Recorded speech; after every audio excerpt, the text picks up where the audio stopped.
সমস্ত আলিমের স্তর বাই স্তর আছে না, সকল আলিম তো সমান না। একটা হলো জানার মধ্যে, যারা জানে না তাদের মধ্যেও সমান না, কিছু না কিছু কম জানে, কিছু বলে আরো কিছু কম জানে, কিছু বলে একদমই জানে না। হ্যাঁ, সব ভাগ ভাগ আছে, আমরা সকলেই জানি। এবার এই কোরআন হাদিস থেকে ঈমান আর আমল বের করার ক্ষমতা কিন্তু সকল আলিমের না। সমস্ত আলিমে পারবে না। এর জন্য বিশেষজ্ঞ লাগবে, বিশাল বড় পাণ্ডিত্য থাকা দরকার। এর জন্য এই আমলের ভিতরে সকলেই সিদ্ধান্ত নিতে পারবে না, ঈমানটাও বের করে চূড়ান্ত পর্যায়ে নিখুঁত ভাবে বুঝতে কেউ পারবে না। কোরআন হাদিসে যেহেতু ছড়িয়ে ছিটিয়ে আছে, একত্রিত করে বিন্যাস হিসাবে গভীর অধ্যয়নের প্রয়োজন জানা। এর জন্য আমলের জন্য ইমাম আবু হানিফা রাহিমাহুল্লাহ চিন্তা করলেন যে মানুষ তো বিভ্রান্তে পড়ে যাবে, কি করা যায়। তখন বিশাল বড় বড় বিজ্ঞ 40 জন আলিম নিয়ে গত শুক্রবার সেই 40 জনের নাম আমি বলেছিলাম। হ্যাঁ, প্রত্যেকটার নাম বলেছিলাম। সেই 40 জন আলিম সহ 30 বছর বা 22 বছর একাধারে অহরহ গবেষণা করে পুরা ইসলামের বিধিবিধান আমলকে তারা সন্নিবিষ্ট করেছে আর নিবদ্ধ করেছেন, পরিপূর্ণভাবে জাতির সামনে পেশ করেছেন, যাকে আমরা ফিকহে হানাফি নামে জানি। ফিকহে হানাফি নামে জানি। এবার তারা কি আকীদা জানতেন না, তারা কি ঈমান জানতেন না? জানতেন, সমস্ত বিষয়েই তাদের জ্ঞান ছিল, কিন্তু প্রত্যেক মানুষ এক একটা দিকে কাজ করে, এক একটা দিকে বেশি কাজ করে, বিশেষজ্ঞ বেশি। ঠিক এইভাবে তারা বেশি কাজ করছে আমলের মধ্যে। এই যে ঈমান আর আমলের মধ্যে তারা বেশি কাজ করছে। কিন্তু আমার যেটা আজকের বিষয় ঈমান, যেহেতু সেই জন্য ঈমানের ভিতরেও কোরআন হাদিসে ছড়িয়ে রয়েছে, একত্রিত করে জাতির সামনে তো পেশ করতে হবে। এর জন্য 2 জন ব্যক্তি দাঁড়াইছে যে কোরআন হাদিস থেকে অধ্যয়ন করে গবেষণা করে জাতির সামনে পরিপূর্ণভাবে ঈমানটা কিভাবে পেশ করা যায়। কয়জন ব্যক্তি দাঁড়াইছে? 2 জন ব্যক্তি। 1 নম্বর ব্যক্তিকে হযরত আবু মুসা আশআরী রাদিয়াল্লাহু তাআলা আনহু, সাহাবী আবু মুসা আশআরী রাদিয়াল্লাহু তাআলা আনহুর খানদানের একজন। হ্যাঁ, তার নাম ছিল আবুল হাসান আলী ইবনে ইসমাইল আশআরী হাম্বলী রাহিমাহুল্লাহ। দ্বিতীয় জন হলেন সামরকান্দ, একটা শহর, সেই শহরে একটা গ্রাম, একটা জায়গা, যার নাম হলো মাতুরিদ। সেই মাতুরিদ জায়গার মধ্যে একজন ব্যক্তি ছিলেন, তিনার নাম ছিল আবু মনসুর মুহাম্মদ বিন মাহমুদ। হ্যাঁ, মাতুরিদি সামরকান্দে হানফি রাহিমাহুল্লাহ। এই 2 জন ব্যক্তি আকীদা শাস্ত্র নিয়ে, হ্যাঁ, ইলমে কালাম নিয়ে, ঈমান নিয়ে গভীর গবেষণা করে, অনেক আলিম উলামা সহ গভীর গবেষণা করে কোরআন হাদিসে ছিটিয়ে বিক্ষিপ্ত থাকা সমস্ত বিষয় নিয়ে গবেষণা করার পরে পরিপূর্ণ চূড়ান্তভাবে জাতির সামনে ঈমানকে তুলে ধরেছেন। শুদ্ধ আকীদা, সঠিক ঈমান আকীদার ব্যাখ্যা তারা তুলে ধরেছে। হ্যাঁ, এবার সেই আকীদা ব্যাখ্যা করার সময়, গবেষণা করার সময়, সন্নিবিষ্ট করার সময় কি লক্ষ্য করেছেন তারা? কিছুগুলো বস্তু লক্ষ্য করেছে। আকীদার ভিতরেও কিছুগুলো ভাগ আছে, কিছুগুলো ভাগ আছে। কিভাবে ভাগ আছে? আকীদা, সমস্ত আকীদা সমান না। কিছুগুলো আকীদা এমন আছে যে আকীদা অস্বীকার করলে সে কাফির হয়ে যাবে। কিছুগুলো আকীদা এমন আছে যে আকীদা অস্বীকার করলে কি হবে? মানুষ পরিপূর্ণ কাফের। উদাহরণ, খাতমে নবুয়ত। একজন ব্যক্তি সব কিছুই মানে, পরিপূর্ণভাবে বিশ্বাস করে, নিঃসন্দেহ রূপে বিশ্বাস করে, কিন্তু আমাদের নবীকে আখিরি নবী মানে না। আমাদের নবীকে আখিরি নবী মানে না, বা আখিরি তো মানে কোন দিকে? মর্যাদার দিকে, জামানার দিকে মানে না। হ্যাঁ, অর্থাৎ কোন দিকেই যদি আখিরি অস্বীকার করে, জামানার দিকে হোক, যুগ কাল স্থান, যে দিকেই স্তর মর্যাদা, যে দিকেই নবীকে আখিরি নবী অস্বীকার করবে, সে নিঃসন্দেহে পরিপূর্ণ কাফির। পরিপূর্ণ কাফির না? কাদিনীদেরকে আপনারা কি বলেন? মুসলমান বলেন না কাফির বলেন? এই যে কাদিনী যারা আছে তাদেরকে কি বলেন আপনারা? মুসলমান না কাফির? হ্যাঁ, বলে দিন আপনারা, মুসলমান না কাফির? কাদিনীরা সবাই জানি আমরা, কাদিনীরা কাফির না। কেন কাফির তারা? তারা নবীকে কি আখিরি মানে না? আখেরি মানে, কিন্তু ওখানে তারা কি করে ব্যাখ্যার আশ্রয় নেয়, কোন ব্যাখ্যা নেই সেখানে। আমাদের নবী চূড়ান্ত পর্যায়ে সর্বদিকেই আখেরি নবী, এটা মানতে হবে। হ্যাঁ, বাকি সব আকীদা মানলে, আখেরি না মানলে সে নিঃসন্দেহে কাফির। আবার কিছুগুলো আকীদা এমন রয়েছে, সে আকীদা অস্বীকার করলে মানুষ কাফির তো হবে না, গুমরাহ হয়ে যাবে। কি হবে? গুমরাহ হবে, পথভ্রষ্ট হবে। এই জন্য সে আকীদাকে বুঝতে হবে না আমাদের। সেই জন্য আকীদা দলিলের দিকে ভিত্তি করে, দলিলের দিকে লক্ষ্য করে আকীদাকে, ঈমানকে 3 ভাগে ভাগ করা হয়েছে। কয় ভাগে? 3 ভাগে ভাগ করা হয়েছে। নাম্বার 1, এমন আকীদা, এমন ঈমান যার দালাইলে কাতঈয়া নাকলিয়ার দ্বারা প্রমাণিত। এমন আকীদা, যে আকীদা দালাইলে কাতঈয়া নাকলিয়ার দ্বারা প্রমাণিত। এটা আমাদের ইসলামী ভাষা, পরিভাষা ব্যাখ্যা করব আমি। দালাইল মানে দলিল, কাতঈ মানে অকাট্য, নাকলিয়া মানে কোরআন হাদিসে রয়েছে, নাকলিয়া মানে কোরআন হাদিসে রয়েছে। এমন দলিল দ্বারা প্রমাণিত যে আকীদা, যেই আকীদার যার দলিল কোরআনেও রয়েছে, হাদিসেও রয়েছে। যার দলিল কোরআনেও আছে, হাদিসেও আছে, নতুবা কোরআনে আছে, নতুবা শুধু হাদিসে আছে। কিভাবে আছে? অকাট্য ভাবে আছে। হ্যাঁ, যার অর্থ একটাই, যার ব্যাখ্যা একটাই, যেখানে খণ্ডনের কোনো সুবিধা নাই, খণ্ডনের কোনো সুযোগ নাই, সে এমন দলিল দ্বারা যে আকীদা প্রমাণিত, সেই আকীদাকে বলা হয় প্রথম পর্যায়ের আকীদা। সেই আকীদা হলো প্রথম পর্যায়ের আকীদা। এই আকীদা যেমন জান্নাতের কথা কোরআনে আছে, হাদিসেও আছে, জাহান্নামের কথা কোরআনেও আছে, হাদিসেও আছে। জান্নাত জাহান্নামের কথা স্পষ্টভাবে আছে না কোরআন হাদিসে? হ্যাঁ, তার এমন খণ্ডন করা জায়গা আছে কোনো জায়গায় নেই। 2 নম্বর আকীদা হলো এমন আকীদা যার প্রমাণ হাদিসে মুতাওয়াতির, হ্যাঁ, হাদিসে মুতাওয়াতিরের দ্বারাই যে আকীদা প্রমাণিত, সেটা হলো দ্বিতীয় পর্যায়ের আকীদা। এবার বলবেন হাদিসে মুতাওয়াতির কাকে কয়?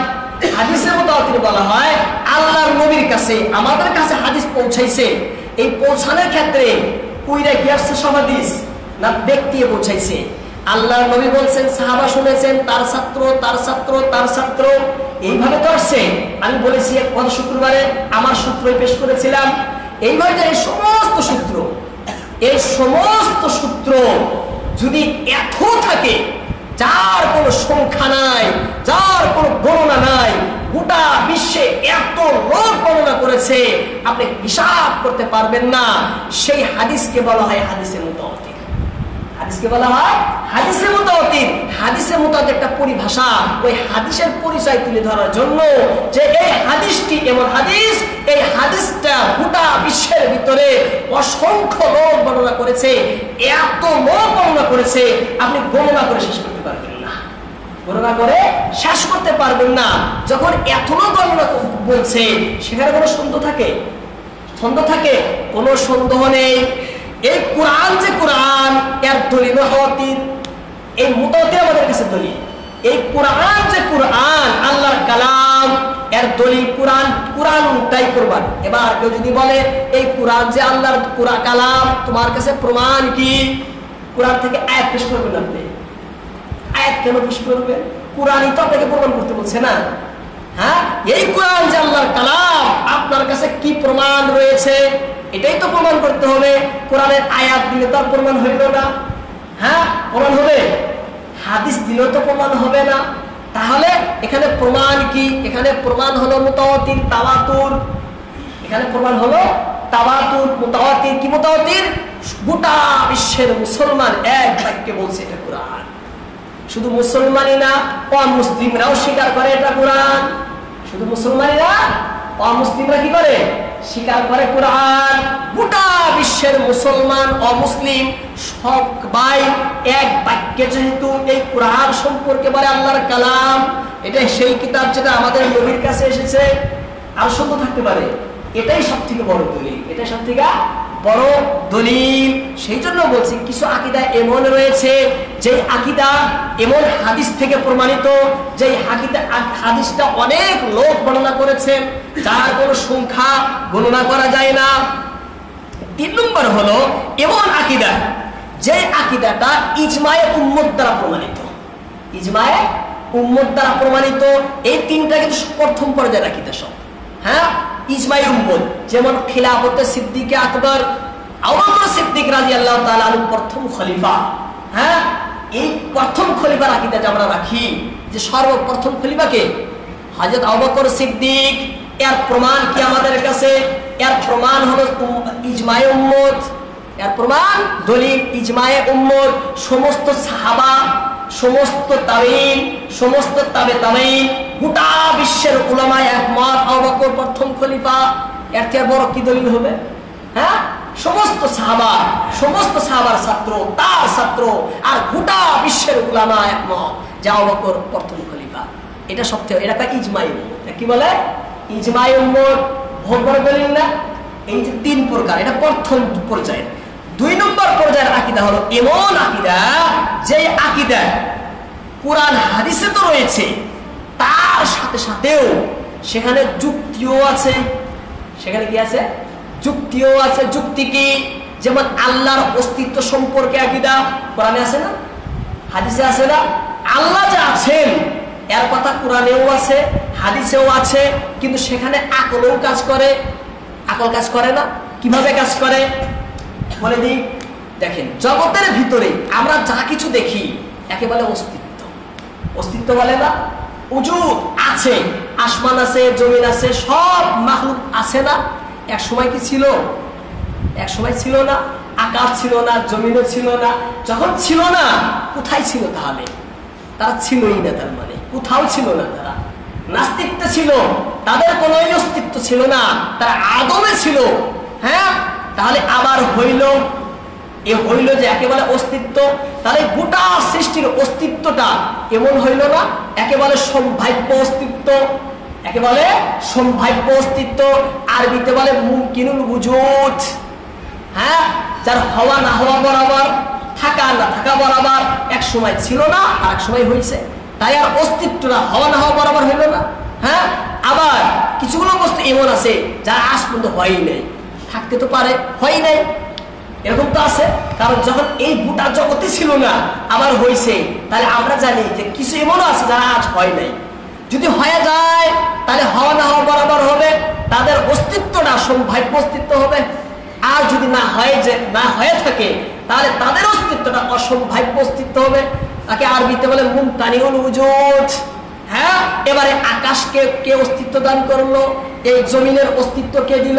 এই হাওয়া বাতাসের অস্তিত্ব কে দিল? এই গাছ বৃক্ষ তরুলতার অস্তিত্ব কে দিল? এই মানব দানবের অস্তিত্ব কে দিল? আর একটা অস্তিত্ব দরকার না? আরেকটা এমন সত্তা, এমন একটা জাত লাগবে যেই জাতে এই গোটা সৃষ্টিকে অস্তিত্ব দিয়েছে, লাগবে না? এবার সেই জাতকে, সেই জাতটার, তার জাতটার রূপ কেমন? অর্থাৎ রূপ মানে হাকিকত কি তার জাতের? তার জাতের বাস্তবতা কি? তার জাতটা কি রূপের জাত? সেটা কি এই জগতের মতোই সে জাত? সেই জগতের মতোই সে জাত?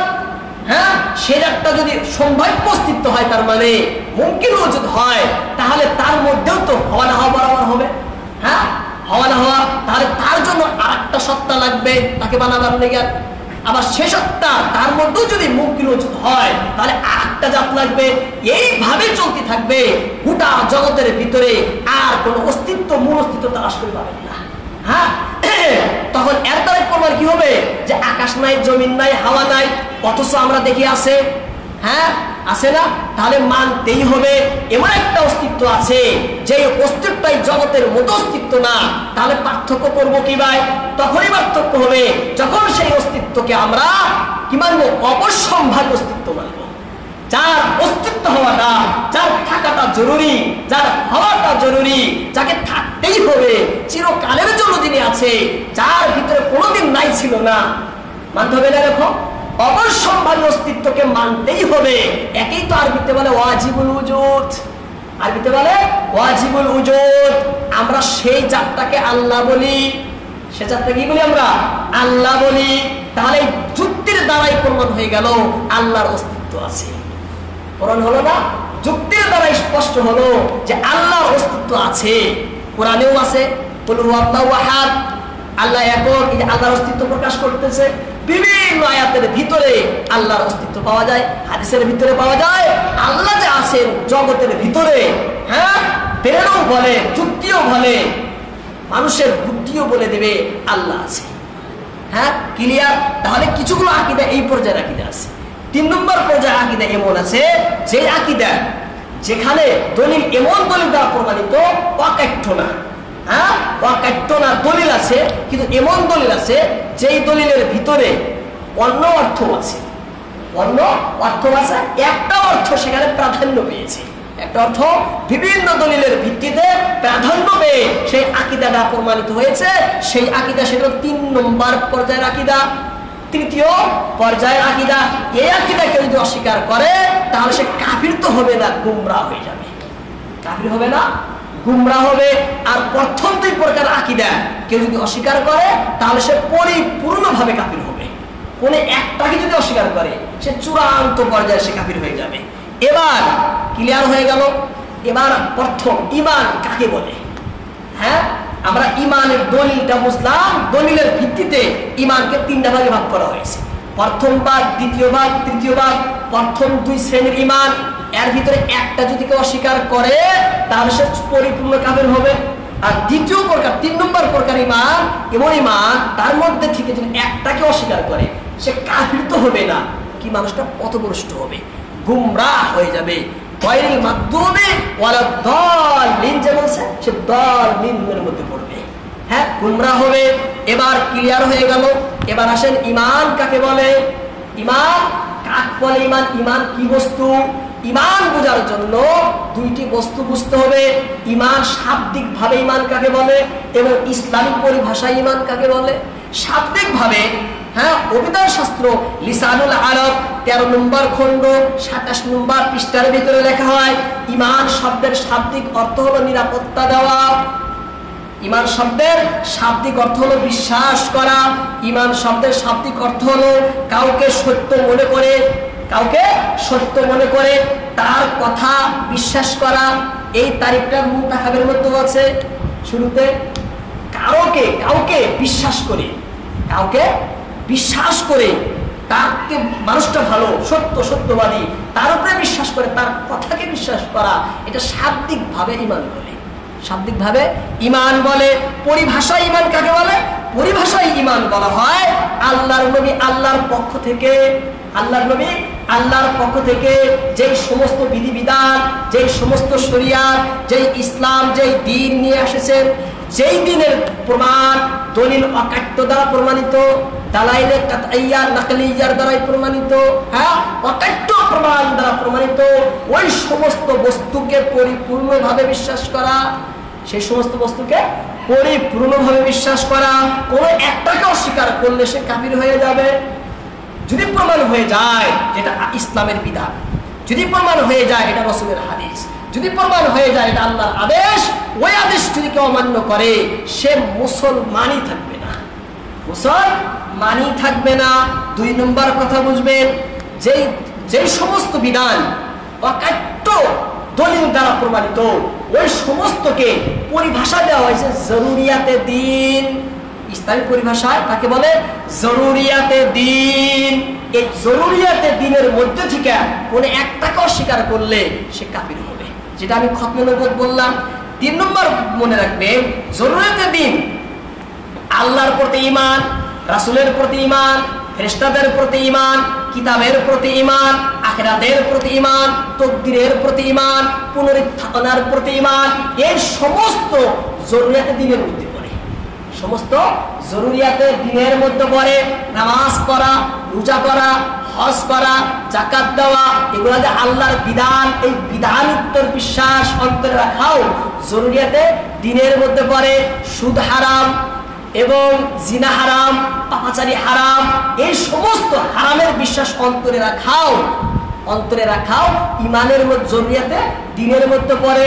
কেউ যদি একজনের সুদ খায় পাপ হবে, কিন্তু সুদকে যদি সে অস্বীকার করে, অবজ্ঞা করে, ইসলামের বিধানই না মানে, তাহলে সে ব্যক্তি কাফের হয়ে যাবে। কথা বুঝতেছেন আমার কথা? হ্যাঁ, বিধান না মানে আলাদা। সুদ কেউ খায়, কারবার করে, সে ব্যক্তি কাফের হবে না, হ্যাঁ, পাপী হবে, কিন্তু সে সুদ ইসলামের বিধানই যদি না মনে করে তাহলে সে ব্যক্তি কাফের হবে, কারণ সে জরিয়তের দ্বীনের একটা অংশকে অস্বীকার করেছে, জরিয়তের দ্বীনের একটা অংশকে সে অস্বীকার করেছে। এবার আসেন ইমান, মূল ইমান, যে ইমান আখিরাতে নাজাত দিবে সেই ইমান কোনটা, যে ইমান আপনাকে জান্নাতে নেবে সেই ইমান কোনটা? সেই ইমানের কোনো অঙ্গ নাই, একটাই জুজ, একটাই অংশ। যে ইমান মানুষকে জান্নাতে নেবে, ফাইজুল বারি, ফাতহুল বারি, শারহুল মাকাসিদ, আপনার আল আকাইদ, বহুত কিতাব, নিবরাস, বহুত কিতাবের মধ্যে কথাগুলো লিখছে। আমি হাওলা লিখে আনেছি, আপনাদের সামনে পেশ করতেছি না। শারে ফিকে আকবর, ফিকে আকবরের মধ্যে লিখছে, হ্যাঁ, বহুত কিতাবের ভিতরে লেখা হয় যে মূল ইমান, যে ইমান আপনাকে জান্নাতে নিবে সেই ইমান শুধু অন্তরের বিশ্বাসের নাম। আল্লাহর পক্ষ থেকে রাসূল যে বিধান নিয়েছেন পরিপূর্ণভাবে, নিখুঁতভাবে, নিঃসন্দেহে বিশ্বাস করলেই আপনার সেই ইমানটা হয়ে গেল। হ্যাঁ, কোন ধরনের সুন্দর অবকাশ দেওয়া যাবে না, কোন সংশয়ের সুযোগ নেওয়া যাবে না। চূড়ান্ত ভাবে, পরিপূর্ণভাবে, পূর্ণভাবে, পূর্ণাঙ্গ আকারে আল্লাহর নবীর আনিত দিনকে বিশ্বাস রাখতে হবে। অন্তরের অন্তরস্থল থেকে কোন সময়ও সন্দেহ আনা যাবে না। তাহলে এটাই হলো মূল ইমান, এটাই হলো মূল ইমান। এই ইমানই আপনাকে জান্নাতে নিবে। এবার যদি চান প্রথমে জান্নাতে যাবেন, এর জন্য আরো দুইটা জরুরি। যদি কেউ চায় যে আমি প্রথমে জান্নাতে যাব, এর জন্য আরো দুইটা আমল বিলার কাম, আমল করতে হবে। 3 নম্বর ইকরার বিল লিসান, জবানের দ্বারা স্বীকার করতে হবে। আপনি ইসলামের বিধিবিধান অন্তরে বিশ্বাস তো যথেষ্ট করেন, কিন্তু যেমনও বলেন না আমি মুসলমান, যেমনও বলেন না আমার ইমান, আমি ইমান বিশ্বাস করি, হ্যাঁ, প্রকাশ করেন না, তাহলে আপনাকে জগতের কেউ মুসলমান বলবে না, জগতের কেউ মুসলমান বলবে না, কেউ জানাজা নামাজ পড়াবে না, কেউ কবরে রাখবে না। রাখবে কে? কেউ রাখবে না। এবার প্রশ্ন, সে কি আল্লাহর দরবারে মুসলমান হবে না? নাই, নিঃসন্দেহে সে আল্লাহর দরবারে মুসলমান হবে। জগতে মুসলমানের কাজ তার সাথে হবে না, কিন্তু আখিরাতে আল্লাহ তার সাথে মুসলমানের ব্যবহার করবেন, মুসলমানের ব্যবহার করবেন। এবার প্রকার যে করলো না, এটা দোষ না নাই? যদি দোষ হয় তাহলে সেটা শাস্তি ভোগ করবে, যদি দোষ হয় তার শাস্তি ভোগ করবে। কোন ক্ষেত্রে দোষ হয়, কোন ক্ষেত্রে দোষ হয় না, ওটা লম্বা আলোচনার দিকে যাব না। যদি দোষ হয় শাস্তি পাবে, যদি দোষ না হয় তাহলে সে শাস্তি পাবে না। 3 নম্বর অংশ হলো আমল। আমার ভিতরে যে ইমান আছে তার তো প্রমাণ থাকতে হবে না আমার কাছে। এই প্রমাণ আমি নামাজ পড়ি, এই প্রমাণ আমি হজ করি, এই প্রমাণ ইসলামের বিধিবিধান পালন করি। ইমান ভিতরে যে আছে তার প্রমাণ, তার বহিঃপ্রকাশ হলো আমল। এই আমল থাকতে, আমল কি করে? ইমানকে পূর্ণাঙ্গ করে। ইমানকে কি করে? পূর্ণাঙ্গ করে, ইমানকে সৌন্দর্য করে, ইমানকে সুসজ্জিত করে, ইমানটাকে ওর ভিতরে রং চড়ায় আমলে। হ্যাঁ, কিন্তু ওই ভিতরের বিশ্বাস ওটা আপনাকে জান্নাতে নিবে, প্রথমে না নিক, কোনো না কোনোদিন নিবে। আমরা হাদিসে শুনেছি, কেউ যদি বলে মান ক্বালা লা ইলাহা ইল্লাল্লাহ দাখালাল জান্নাহ, যে ব্যক্তি লা ইলাহা ইল্লাল্লাহ পড়বে সে জান্নাতে যাবে। অর্থ কি? এর অর্থ হলো ওই অন্তরে অন্তরস্থলে পরিপূর্ণভাবে লা ইলাহা ইল্লাল্লাহর বিশ্বাস থাকতে হবে। হ্যাঁ, লা ইলাহা ইল্লাল্লাহর মধ্যে পুরা আকীদা এসে যায়, পুরা আকীদা এসে যায়। পরিপূর্ণভাবে যদি বিশ্বাস করে তাহলে সে নিঃসন্দেহে জান্নাতে যাবে। এবার আমল, আমল কি করবে? তার জান্নাতকে সাজাবে, তার ইমানের ভিতরে পূর্ণাঙ্গ রাখবে। এই ভিতরে ইমান, এই ইমান কম বেশি হয় না। এই ইমান কি হয় না? কম বেশি হয় না। 100% সেখানে উদ্দেশ্য, 100%ই সেখানে ইমান থাকতে হবে। কিন্তু আমল যে ইমানের সাথে জড়িত, সেই ইমানকে আমলের কম বেশিতে এখানে ইমানের কম বেশি হতো। তাহলে বুঝলাম ইমান 2 প্রকার, একটা হলো মূল ইমান, হ্যাঁ, আর একটা হলো সাধারণ ইমান। একটা হলো মূল ইমান আর একটা হলো পূর্ণাঙ্গ ইমান। মূল ইমান যেটা অন্তরের বিশ্বাস, সেটা কোনোদিনও কম বেশি হবে না, 100% বিশ্বাস করতে হবে। কেউ যদি আল্লাহকে 99% বিশ্বাস করে সে ব্যক্তি মুসলমান না, সে ব্যক্তি কিনা মুসলমান না। পরিপূর্ণভাবে 100% আল্লাহকে বিশ্বাস করতে হবে, এর মধ্যে কোনো কম বেশি নেই। কিন্তু যেটা সাধারণ ইমান, হ্যাঁ, যার ভিতরে পূর্ণাঙ্গ ইমান, আমল যার মতো যুক্ত আছে, একটা আমল আছে বেশি, আপনার ইমানটা, এই ইমানটা পারবে। হ্যাঁ, ঈমানটা বাড়বে। কোরআন হাদিসের ভিতরে যখনই লেখা হয় এবং আলিম ওলামা বলে যে ঈমান বাড়েও না কমেও না, এর উদ্দেশ্য মূল ঈমানের কথা বলছে। যখন বলে ঈমান বাড়ে কমে, তখন তারা বলে সাধারণ ঈমান, পূর্ণাঙ্গ ঈমানের কথা। হ্যাঁ, তাহলে ক্লিয়ার হয়ে গেল দুইটা ঈমান। এবার আসে আপনাদের, এবার ঈমানের ভিতরে কোনো সন্দেহ করাই যাবে না। ঈমান পূর্ণাঙ্গ হবে তখন যখন কুফর শিরক থেকে আপনার ঈমান বাদ থাকবে। ঈমান তখন পূর্ণাঙ্গ হবে একজন ব্যক্তি সমস্ত কিছুই ঈমানের পরিপূর্ণরূপে বিশ্বাস করে, কিন্তু কুফরি আছে, কিন্তু শিরকি আছে, তাহলে তার ঈমানের কোনো মূল্য নাই। সে ব্যক্তি নিঃসন্দেহে কাফির, সে চিরকালের জন্য জাহান্নামে যাবে। ঈমান যদি ঈমান হলো একত্ববাদ, আকীদা একত্ববাদ, তার সাথে কুফরি আর শিরকি এটা হলো বহুত্ববাদ। হ্যাঁ, একত্ববাদ বহুত্ববাদ কোনোদিন একসাথে আসবে? হ্যাঁ, কোনোদিন একসাথে মিশ্রিত হবে না। সেই জন্য কুফর শিরক পাক থাকতে হবে আপনার ঈমান। এবার কুফর কাকে বলে, শিরকি কাকে বলে, কুফর কয় প্রকার, শিরক কয় প্রকার, বিস্তারিত আলোচনা ইনশাআল্লাহ আল্লাহ যদি তৌফিক দেন আগামী শুক্রবারে কুফর শিরকের আলোচনা করব।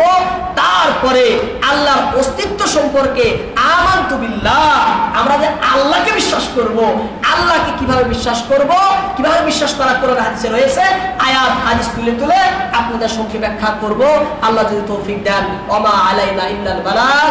আসসালামু আলাইকুম ওয়া রাহমাতুল্লাহি ওয়া বারাকাতুহু।